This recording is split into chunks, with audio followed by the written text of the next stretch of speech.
तो सोचिए, एक स्टेबल जॉब, हर महीने आने वाली बंधी हुई सैलरी और टाइम पर चुकाई गई ईएमआईज। लगता है ना कि लाइफ एकदम सेट है, सब कुछ कंट्रोल में है। लेकिन आज की इस चर्चा में हम इसी देखी दिखाई सच्चाई और एक बहुत ही गहरी छुपी हुई आर्थिक हकीकत के बीच के अंतर का विश्लेषण करेंगे। हम ये डीप डाइव करेंगे कि जिसे आज हम एक सुरक्षित मिडिल क्लास जीवन मानते हैं, क्या वो सच में सुरक्षित है या फिर हम एक बहुत बड़े आर्थिक और मानसिक जाल में फंस चुके हैं। चलिए इस आर्थिक भ्रम के पीछे की सच्चाई को थोड़ा डिटेल में समझते हैं। आशीष सिंघल ने एक बहुत ही कमाल की बात कही थी, अ वेल ड्रेस्ड डिक्लाइन, मतलब एक शानदार लेकिन खोखली गिरावट। ये एक लाइन ना इस पूरी स्थिति को बिल्कुल परफेक्ट तरीके से बयां करती है। बाहर से देखें तो सब कुछ कितना शानदार लगता है। हर 2-3 साल में नए महंगे स्मार्टफोन्स आ रहे हैं, लोग वीकेंड्स पर घूमने निकल रहे हैं, लाइफस्टाइल एकदम अपग्रेडेड लगती है। लेकिन अगर थोड़ा अंदर झांक कर देखें तो आर्थिक और मानसिक घुटन लगातार बढ़ती जा रही है। हर नई चीज किसी ना किसी ईएमआई पर चल रही है और सेविंग्स के नाम पर बैंक अकाउंट्स धीरे धीरे खाली होते जा रहे हैं। ये एक ऐसी तरक्की है जिसने कपड़े तो बिल्कुल नए और चमकदार पहन लिए हैं, लेकिन अंदर से वो पूरी तरह खोखली हो चुकी है। इस मखमली जाल का एक बेहद दर्दनाक उदाहरण झांसी के तरुण सक्सेना की कहानी है। सोचिए, तरुण सिर्फ 42 साल के थे। एक प्राइवेट सेक्टर की स्टेबल जॉब थी उनके पास, लेकिन फिर भी उन्होंने अपनी पत्नी और बच्चों को एक कमरे में बंद किया और अपनी जान ले ली। वहां मिले एक नोट ने इस सो कॉल्ड सेफ सैलरी के भ्रम को पूरी तरह तोड़ दिया। उस नोट में उन्होंने लिखा था कि वो फ्यूचर को लेकर इस कदर डरे हुए थे कि उनके सोचने समझने की शक्ति ही खत्म हो चुकी थी। अपने माता पिता से उन्होंने एक आखिरी दरख्वास्त की कि घर का सेकंड फ्लोर बनवा दें ताकि परिवार कम से कम आराम से रह सके। सोचने वाली बात है, एक नौकरी पेशा इंसान नौकरी होने के बावजूद आर्थिक असुरक्षा के इतने भारी दबाव में था कि उन्हें अपनी जिंदगी ही खत्म करनी पड़ी। तो यहां से शुरू होता है हमारा पहला हिस्सा, द इल्यूजन ऑफ सिक्योरिटी, यानी सुरक्षा का भ्रम। अगर हम 1990 के दशक और आज के मिडिल क्लास की तुलना करें तो तस्वीर बिल्कुल साफ हो जाती है। याद कीजिए 90s का दौर। उस वक्त मिडिल क्लास होने का मतलब था कि चाहे घर में एक लैंडलाइन फोन हो या एक बजाज चेतक स्कूटर हो या मारुति 800, लेकिन जो भी था उसकी ओनरशिप पूरी तरह से अपनी होती थी। खर्च बिल्कुल कंट्रोल में रहते थे। लोग पहले पैसे बचाते थे, यानी सेविंग्स करते थे और फिर खर्च करते थे। लेकिन आज का मंजर बिल्कुल अलग है। आज कंजम्पशन अपने चरम पर है। एक जमाने में लोग सालों तक एक ही टीवी चैनल देखते थे और आज 5 अलग अलग ओटीटी सब्सक्रिप्शंस होने के बाद भी समझ नहीं आता कि आखिर देखें क्या। लाइफस्टाइल अपग्रेड जरूर हुआ है, इसमें कोई शक नहीं, लेकिन क्या इनकम उतनी तेजी से बढ़ी है? बिल्कुल नहीं। नतीजा यह है कि आज का जीवन पूरी तरह से भारी भरकम ईएमआईज के सहारे चल रहा है और एसेट ओनरशिप कहीं ना कहीं पूरी तरह धुंधली पड़ गई है। अब आते हैं दूसरे हिस्से पर, इनसाइड द डेट ट्रैप। कर्ज के इस जाल के अंदर आखिर चल क्या रहा है? इस कर्ज के जाल को पंचकुला के रजत की कहानी से बेहतर शायद ही कोई समझा सके। जरा इन आंकड़ों पर गौर कीजिए। रजत और उनकी पत्नी की कुल मिलाकर महीने की आमदनी 78,000 रुपए है, लेकिन उनका मासिक खर्च 1,28,000 को पार कर चुका है। रजत एक नहीं, 2 नहीं, बल्कि 4 अलग अलग क्रेडिट कार्ड्स और कई पर्सनल लोन्स के बीच लगातार जगलिंग करते रहते हैं। और पता है सबसे हैरान करने वाली बात क्या है? ये कर्ज किसी लग्जरी कार या विदेशी ट्रिप के लिए बिल्कुल नहीं लिया गया है। ये लोन्स सिर्फ रोजमर्रा के राशन, बच्चों की स्कूल फीस और पुराने लोन्स की ईएमआईज चुकाने के लिए लिए जा रहे हैं। आमदनी से लगभग दुगना खर्च। सच कहूं तो यही आज की सबसे कड़ी हकीकत है। और ध्यान दीजिए, ये सिर्फ अकेले रजत की कहानी नहीं है। यहां ये नंबर एक बहुत बड़ा इशारा कर रहा है, 48%। आज भारत में लगभग 48% लोन्स, यानी लगभग आधे लोन्स किसी संपत्ति या एसेट को बनाने के लिए नहीं लिए जा रहे हैं, बल्कि ये सिर्फ और सिर्फ रोजमर्रा के खर्चों और बेसिक जरूरतों को पूरा करने के लिए लिए जा रहे हैं। लोग अब अपने डे टू डे खर्चों को मैनेज करने के लिए क्रेडिट का सहारा ले रहे हैं। ये ट्रेंड एक बेहद खतरनाक दिशा की ओर इशारा कर रहा है। अगर मैक्रो लेवल पर इकोनॉमी का डेटा देखा जाए तो स्थिति और भी ज्यादा चिंताजनक लगती है। एक तरफ जहां हाउस होल्ड डेट यानी हमारा घरेलू कर्ज बढ़कर जीडीपी का 42.9% हो चुका है और प्रति व्यक्ति औसत कर्ज लगभग 4,80,000 रुपए तक पहुंच गया है, वहीं दूसरी तरफ हमारी सबसे बड़ी ताकत मानी जाने वाली सेविंग्स तेजी से गिर रही हैं। घरेलू बचत जो कभी 68.2% हुआ करती थी, वो अब गिरकर 60.9% पर आ चुकी है।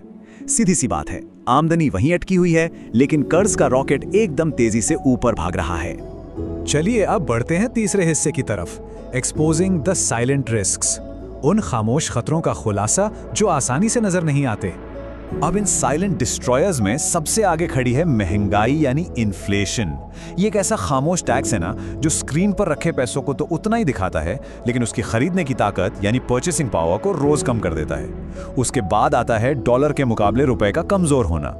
हम सभी रोजाना ग्लोबल प्रोडक्ट्स, इलेक्ट्रॉनिक्स और सब्सक्रिप्शन यूज करते हैं जिनकी कीमत सीधे डॉलर पर निर्भर करती है।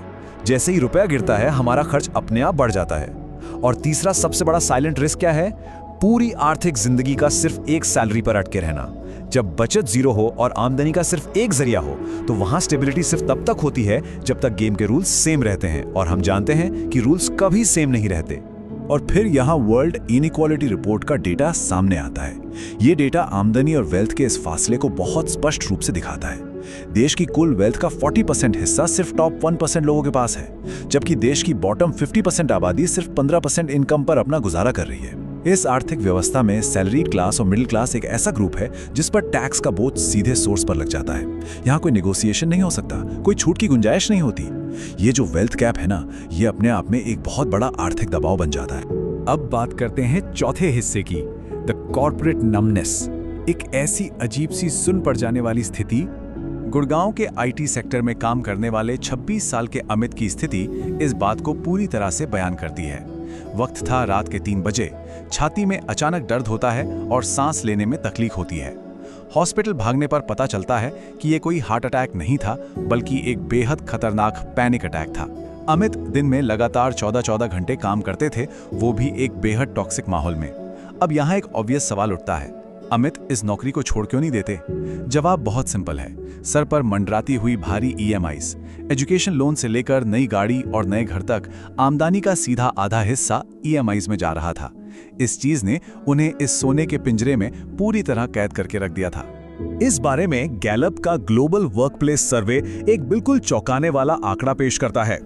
दुनिया भर के 77% वर्कर्स अपने काम में डिसएंगेज्ड हैं या फिर बस क्वाइट क्विटिंग कर रहे हैं। इसका सीधा सा मतलब यह है कि लोग हर सुबह एक ऐसी जगह उठकर जा रहे हैं जहां उनका दिल बिल्कुल नहीं लगता।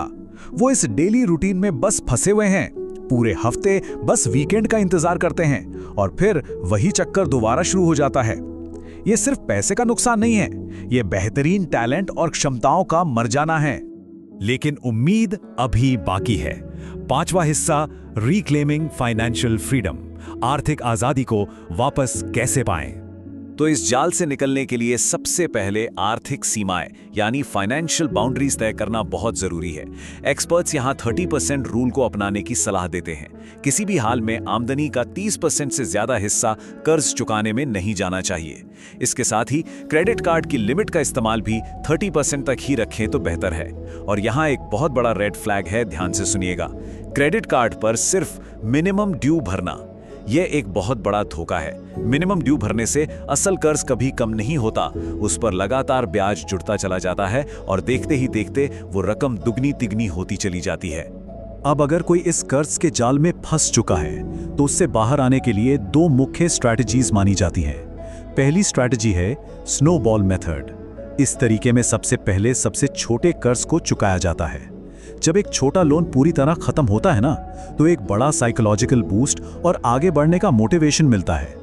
दूसरी स्ट्रैटेजी है एवलांच मेथड। यहां पूरा फोकस सबसे ज्यादा इंटरेस्ट रेट वाले कर्ज को खत्म करने पर दिया जाता है, ताकि लंबे समय में ब्याज पर होने वाले उस बड़े आर्थिक नुकसान से बचा जा सके। छठा हिस्सा, फाइंडिंग द इकिगाई। अपने काम में सही मकसद ढूंढना। अब इस मुद्दे को नेहा की कहानी से बहुत आसानी से समझा जा सकता है। 34 साल की नेहा ने शुरुआती नाकामियों और परिवार के भारी दबाव के बावजूद बेकिंग करना नहीं छोड़ा। जब वो केक बनाती थी ना, तो उन्हें समय का अंदाजा ही नहीं रहता था। बस यही फ्लो स्टेट है। बिना किसी बड़े इन्वेस्टमेंट के उन्होंने ज़ोमैटो और स्विगी के जरिए अपना क्लाउड किचन शुरू किया। जब कोई अपने काम में इस कदर डूब जाए कि वक्त का पता ही ना चले, तो वहीं से असली काम की शुरुआत होती है।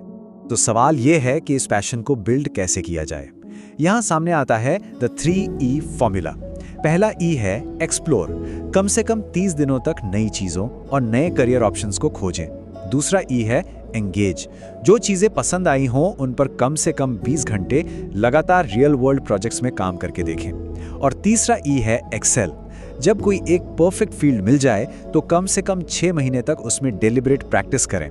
अपनी स्किल्स को ऐसी ऊंचाई तक ले जाएं जहां खुद को इतना बेहतर बना लिया जाए कि नजरअंदाज होना मुश्किल हो जाए।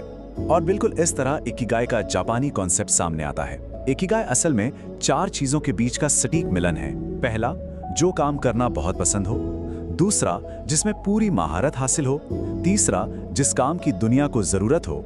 और चौथा, जिसके बदले अच्छी आमदनी हो सके। अब अगर किसी को लगता है कि अब तो बहुत देर हो चुकी है, तो एक आंकड़ा सुन के बड़ा सुकून मिलेगा।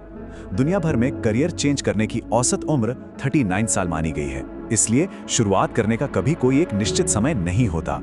तो सबसे बड़ा सवाल जो अब हम सबको सोचना चाहिए वो ये है, क्या आने वाले वक्त में लोग सिर्फ ग्लोबल इकोनॉमी के पैसिव कंज्यूमर्स बनकर रह जाएंगे, लगातार उन्हीं सब्सक्रिप्शंस और नए ऐप्स पर खर्च करते हुए, या फिर उन ग्लोबल ताकतों में ओनरशिप लेकर एसेट बिल्डिंग और अपने इकिगाई के जरिए आर्थिक आजादी के एक्टिव क्रिएटर्स बनेंगे? ये फैसला कहीं ना कहीं उस कदम में छुपा है जो इस रूटीन लाइफ के वेल ड्रेस्ड डिक्लाइन से बाहर निकलने के लिए उठाया जाएगा। आज के इस विश्लेषण में बस इतना ही।